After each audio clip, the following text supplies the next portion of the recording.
Він хоче закрити зараз прикордонний пункт між Росією та Естонією, і цей прикордонний пункт може зупинити свою роботу в нічний час. Мова про КПП «Койдула». Зазначається, що, власне, уряд збирається закрити цей прикордонний пункт, ось такі обмеження ввести саме з 1 травня. І що говорять? Я зацитую. По-перше, йдеться про ефективніше використання санкцій. Транспортні потоки скоротилися, і ми не повинні тримати кордон із Росією відкритим у нічний час. По-друге, звичайно, тут є і певна економія. Оскільки йдеться тільки про нічний режим роботи, то вона невелика, але якщо більше нерозумно постійно тримати кордон відкритим, то будь-яка економія також схвалюється. На цьому, власне, наголосив міністр фінансів Естонії Март Верклаєв.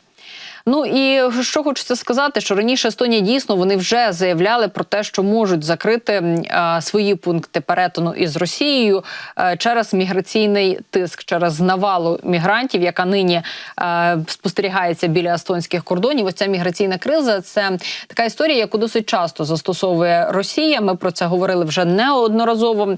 І, зокрема, от про цей міграційний натиск повідомили в департаменті поліції та прикордонної охорони Естонії. Йдеться в цій заяві про те, що до естонського кордону навмисно були доставлені групи іноземців, які не мають жодного законного права на в'їзд до країни Європейського Союзу. І далі я зацитую також те, про що говорять в поліції естонській. Якщо ця діяльність продовжиться, ми будемо змушені закрити пункти пропуску через кордон, щоб захистити національну безпеку та громадський порядок, як це вже зробили у Фінляндії через міграційний тиск.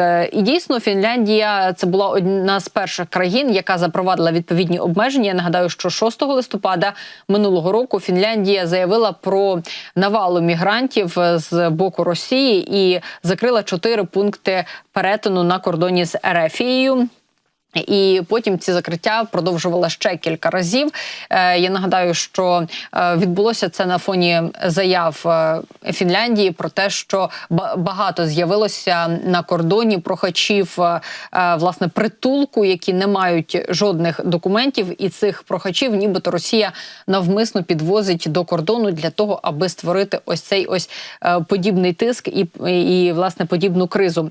Я нагадаю, що рішення ось тоді ухвалив прем'єр-міністр Фінляндії Пеtteri Orpo, і зрештою за його наказом країна закрила всі пункти перетину до 14 квітня для подібних шукачів притулку.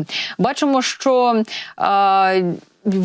дійсно зараз європейські країни, вони активно закриваються від Росії. Ну і було вже багато повідомлень про те, що і Естонія, і Литва, і Естонія, і Фінляндія дійсно це ті країни, які знаходяться під загрозою, під ось цим можливим тиском, який здійснює Росія.